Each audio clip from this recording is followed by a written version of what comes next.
This should be clipped in here. See, the problem is if I do that and I have it so tight that it won't break loose and I hit a bump where it does need to extend, that's not a good day. So in one of my most recent videos, I actually broke my microphone holder and well, I tried to hot glue it back together and it broke again.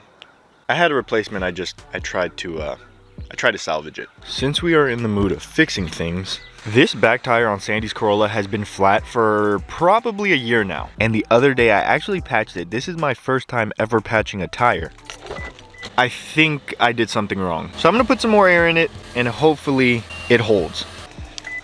And now while the Corolla gets its air, we're gonna let the truck warm up because we got some places to go. Okay, so I left it at 37 PSI. When I come back, I'm going to take it on a test drive and hopefully that light is not back on, because if it is on, I'm just gonna buy a new car. I have a little bit of a situation. A lot of people don't believe me when I say lifted trucks are not for everyday average Joes. I don't know if you remember, but in a video that I made like 2-3 weeks ago, I did something a little bit dumb. Baby, no, slow down. So after I sent it off-roading pretty hard, I inspected the vehicle as you should, and I realized there's a little bit of an issue. This should be clipped in here. Now you may be saying, Aang, just loosen this up and then put it back in, tighten it back down. See, the problem is if I do that and I have it so tight that it won't break loose and I hit a bump where it does need to extend,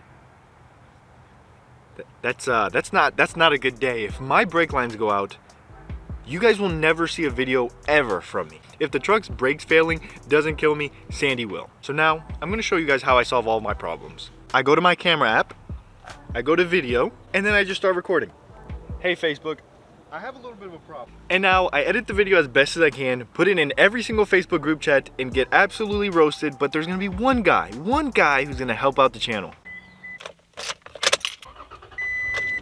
Okay, moment of truth. I'm going to say that the light is off. Just because if it's on, then we got a serious problem. But if it's off, well, we haven't driven on it. You're kidding, right?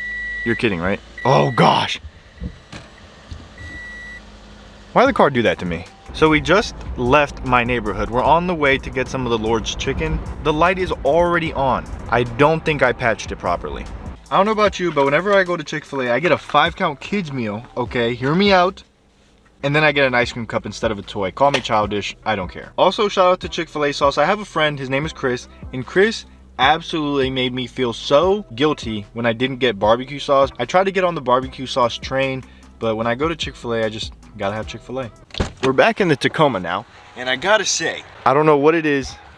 The birds, they don't like the voodoo blue. I don't get it. So on top of having to deal with the brake lines, I now have to figure out why back there is squeaking so horrendously bad. Now my girlfriend's mom has a Toyota Yaris and it was making the same noise out of the same side. She took it to a local shop and they cleaned the brakes. I had no idea brakes got dirty and they could be cleaned. So I'm thinking maybe some toothpaste and a toothbrush back there and we can clean up that rear brake. I don't know. I don't get it. So that's two things that I have to deal with. But there's a third thing that I just can't get rid of. When you have high caster, the shop told me this. And I was like, what does he know? Well, he knows a lot because that's what he does for a living. This may not seem like a lot on camera, but I'm tilting my steering wheel a lot more. Versus stock, you have to put in a lot more input. So when the mechanic told me that it was gonna be like driving a boat, I don't know about you, but how many people actually drive boats? What does that even mean? Well, now I guess I can drive a boat because I have high caster upper control arms. And I thought it was not this way. I thought it was gonna be just like factory. And some people even have like 4.5 degrees of caster. I think I'm at like 3.8, 3.9, but let's just call it 4.